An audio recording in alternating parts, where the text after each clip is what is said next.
Buenos días, hoy les vamos a hablar de las leyes ilusorias y el cinismo sin ley. Mi nombre es Manuel Elizalde y el de mi compañera Andrea Narváez. En esta presentación tratamos de describir uno de los atributos principales de la población mexicana, que es la corrupción y la ilegalidad. La falta de un Estado de Derecho sólido en el país permite que estos comportamientos sigan surgiendo.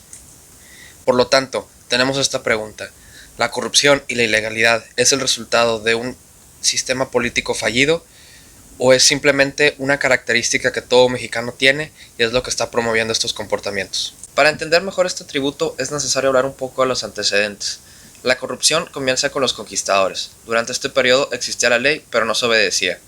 La corona era dueña de todo el país, por lo tanto, a nivel local, las autoridades hacían lo que querían. Después viene Carlos V, que trata de unificar todos los poderes, sin embargo esto no soluciona nada. Después, en la independencia, se trata de introducir a la Constitución todos los derechos universales de los mexicanos, pero tampoco se logra nada, y como bien sabemos, la ley favorecía a los privilegiados. La Revolución Mexicana, ya que después de este conflicto armado, florece la corrupción con el régimen del PRI. Varios presidentes o políticos describen este periodo con frases célebres como la famosa "el que no tranza, no avanza". De igual forma, el mexicano aceptó la corrupción como un estilo de vida y no le quedó de otra más que realizar dos cosas. Una, no obedecer las leyes injustas, y otra, tratar de evadir esta ley por medio de la corrupción. Por lo tanto, se puede concluir que las leyes en México son un tipo de leyes especiales, ya que incentivan la corrupción y la ilegalidad, y también debido al sistema político en el que vivimos es muy difícil cambiar la Constitución. Para seguir con el tema, vamos a hablar sobre si las leyes son justas o si son leyes y punto.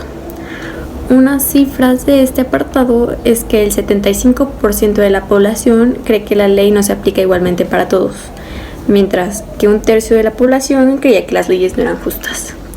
Aquí tenemos que tomar en cuenta un ingrediente importante que tenemos que considerar, que es la diferencia que perciben los mexicanos entre la ley y la justicia. La justicia se veía como un calificativo silencioso. Un ejemplo de ello es que lo veían como la justicia social, mientras que las leyes se veían como injustas, distantes o benéficas solo para los ricos. Eran instrumentos de políticas sociales, por lo que la ley era vista como una herramienta que debía garantizar resultados y no era necesariamente un fin. El fundamento de las leyes no consiste en el cumplimiento. Las leyes injustas no se debían respetar y no existía una obligación para cumplirlas. Un ejemplo de ello es que en el año 2006 el Tribunal Electoral emitió una sentencia sobre las elecciones de 2006, ya que estas fueron cerradas y consideradas como fraudulentas. Se decía que Fox y el sector empresarial emitieron diferentes spots viendo a AMLO como un peligro para México. Y entonces el Tribunal Electoral rechaza estas denuncias, ya que no había pruebas suficientes que comprobaran lo que se había hecho. Actualmente, y años después, diferentes juristas dijeron que esa sentencia fue ilegal e injusta, ya que sí existían pruebas. Y con este ejemplo podemos ver que la ley era un asunto de opinión, donde si la ley no me favorece, entonces es una mala ley y no la acepto. Otro apartado que tenemos que tomar en cuenta es la educación, ya que se cree que la ley lucha por la satisfacción de las demandas sociales o económicas, no necesariamente la de los ciudadanos. Para esto, la revista Este País en el año 2002 lanzó una encuesta sobre la educación que recibían los hijos en ese periodo, donde los principales resultados fueron: una tercera parte de los egresados de secundaria violarían las leyes. El respeto a la ley era el valor menos importante de una lista de 6 factores. El 41% de los maestros sindicalizados consideró que la ley se debe cumplir siempre. Esto representaba menos de la mitad. Y 8 de cada 10 considera que no iban a ser tratados de manera justa por el sistema judicial. La educación en México ha tenido distintos problemas. Un factor que tenemos que tomar en cuenta es el sindicato de maestros que existía en ese periodo, el cual era dirigido por Elba Ester Gordillo. Elba Ester Gordillo era una priista convencida y aguerrida. Fue secretaria general, diputada y senadora. Aquí tenemos que tomar en cuenta que la Secretaría de Hacienda y Crédito Público depositaba el salario de alrededor 1.2 millones de maestros, el cual este dinero era depositado en las cuentas del sindicato, que solamente respondía ante Gordillo.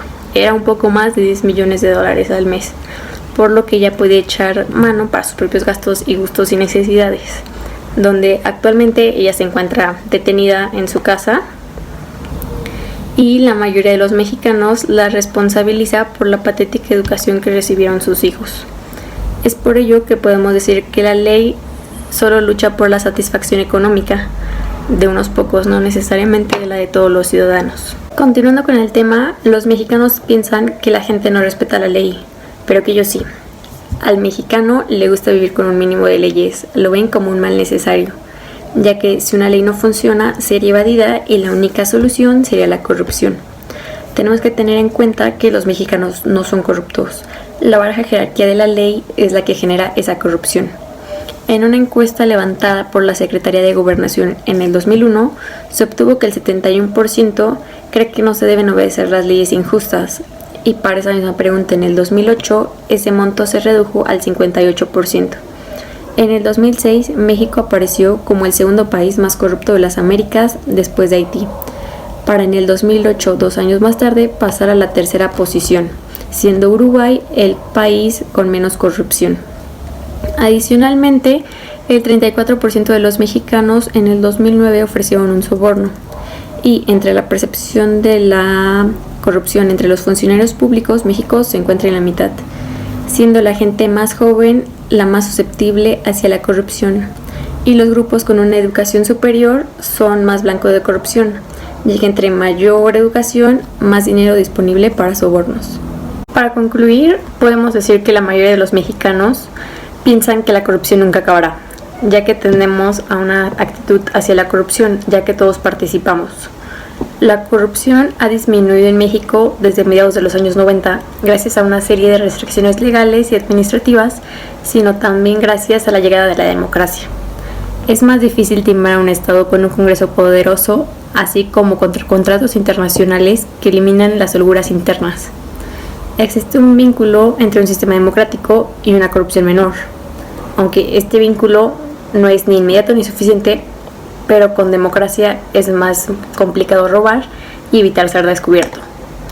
Hoy la corrupción es más visible, ya que tiene reflectores encima, puede ser el Congreso, la prensa, la oposición, y también es ofensiva, ya que la clase media se escandaliza con mayor facilidad. Una sociedad cerrada es la cual acepta su destino, y actualmente estamos en una sociedad más abierta. Los costos de la corrupción son obvios e inmensos, pero nadie puede ser el primero en romper en este patrón, ya que la actitud de los mexicanos se centra en dejarse llevar. Un factor adicional que tenemos que tomar en cuenta es el crimen organizado, ya que es más visible que antes, ya que la corrupción es una parte de este crimen organizado, ya sea vender drogas, cárteles de secuestro. Es un resquebrajamiento del Estado de Derecho, por lo que la corrupción viene de los rasgos que los permite y los promueve. La recaudación de impuestos, el problema con el narco y la economía informal se puede resolver a través de un cambio de actitud. Y bueno, eso es todo por nuestra parte. Gracias y buenos días.